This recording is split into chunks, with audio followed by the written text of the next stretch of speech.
Imagine a road, a path to a better tomorrow. Health, money, fame, whatever. It's your better tomorrow. It's a long road, but at the end is where we want to go. Contest chair, fellow Toastmasters, and any guests. We are taught we must take this road. It'll be difficult, it'll take time, and we shouldn't give up.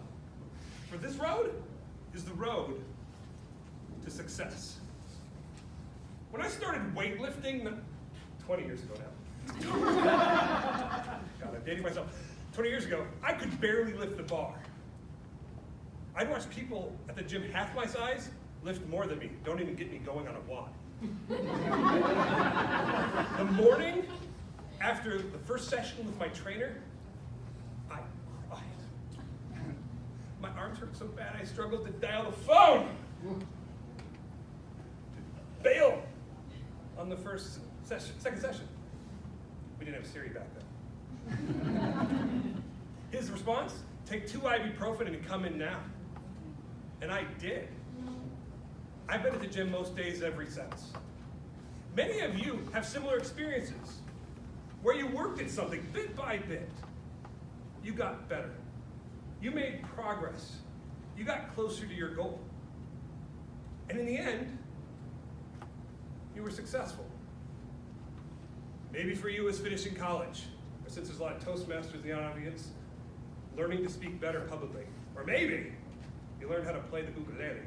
That's really cool because I bought one in Hawaii a year ago and it's still sitting in the corner of my room. We know this path works. And it works well. And it works until it doesn't. My senior year in college, I decided to join the Air Force and serve my country. I was 275 pounds, 15% body fat. The Air Force wanted me at 215 pounds. So I dieted. I drank protein shakes before they tasted good. Ate tuna before we learned about mercury. And way too many salads before there was kale. I was at the gym every day, some days twice. For 6 months, I did everything I could. The results? I only lost 5 pounds. And the Air Force wanted around 60 more. I was miserable. But I wasn't going to give up. Until my dad said to me, Josh, it's time to quit. It was like my dad gave me an exit off that road. If I hadn't taken it, I wouldn't be here today. I wouldn't have met my wife, and I wouldn't have had my daughter. At the time, it was hard. I didn't want to quit. It was easier to keep going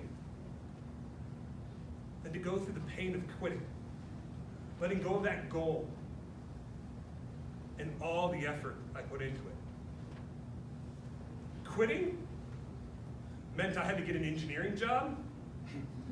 My thoughts at the time, 20-year-old, jumping out of planes, way cooler than building them. Over the years, my thoughts on that subject have changed. And I've come to realize something. We need to stop thinking of quit as a 4-letter word. Okay, it is a 4-letter word. We need to stop thinking of it as one of those 4-letter words. Quitting is hard because you've committed to a path.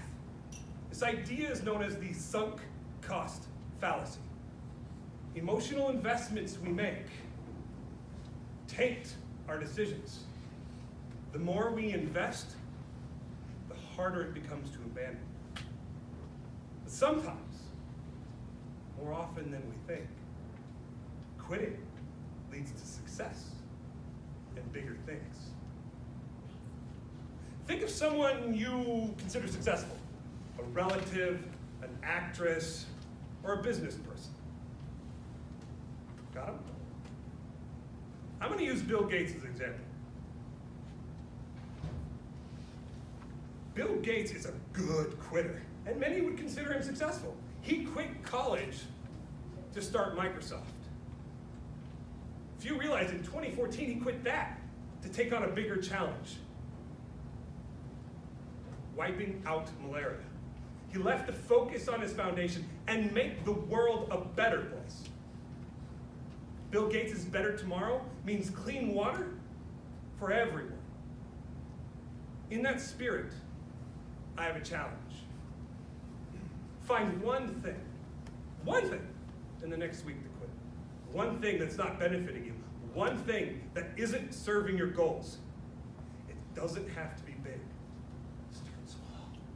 And don't quit Toastmasters or the trio will kill me.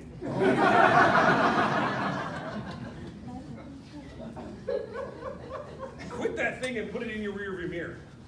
Instead of traveling on a road that doesn't lead you to where you want to go, forge a new one. Make your own path and go get what you really want.